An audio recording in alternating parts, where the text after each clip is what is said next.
Bonjour, une vidéo pour expliquer le défi qui était lancé par cet exercice, savoir où habite la personne qui a modifié un certain article à un certain jour donné.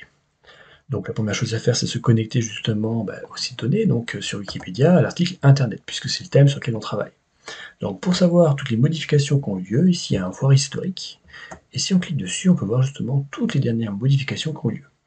Donc ici, pour l'instant, hein, à la date de la vidéo, la dernière modification qui a eu lieu par quelqu'un qui est resté anonyme, c'est le 20 mars 2021 à 20h24.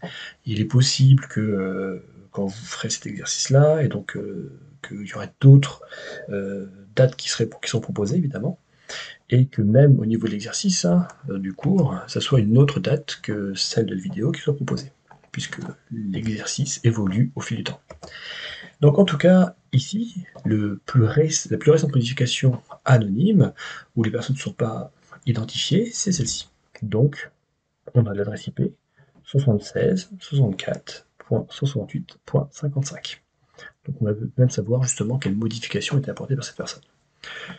Donc pour trouver où habite cette personne-là, il y a plusieurs possibilités. Donc on peut utiliser différents sites. Un site possible, c'est utiliser le site iplocation.net. Et là, il nous dit que cette personne habite en Rhône-Alpes, donc même dans quelle ville. Après, si on va sur gepview.com, ici on dit que la personne habite en France, sans plus de précision. Et donc, si ici, j'utilise maintenant donc ip-info.org, là on nous dit bien que c'est dans la région Rhône-Alpes.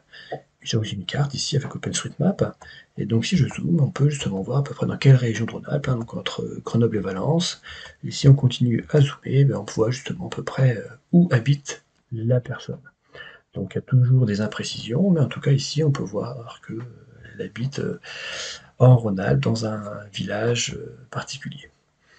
Donc ce qu'il y a à retenir ici, c'est que quand on navigue sur Internet, on avait vu au niveau des différents protocoles qu'il y avait un transfert, que lorsqu'on transférait justement des paquets, on rajoutait l'adresse IP de la personne qui fait la demande. Donc quand vous allez sur un serveur, quand vous naviguez sur Internet, naturellement, votre adresse IP va justement être connue des différents serveurs sur lesquels vous connectez. Et donc, c'est la raison pour laquelle on peut difficilement naviguer de manière anonyme. Il y a des techniques, mais ça dépasse le cadre de la SNT. Donc voilà pour cette vidéo. À bientôt.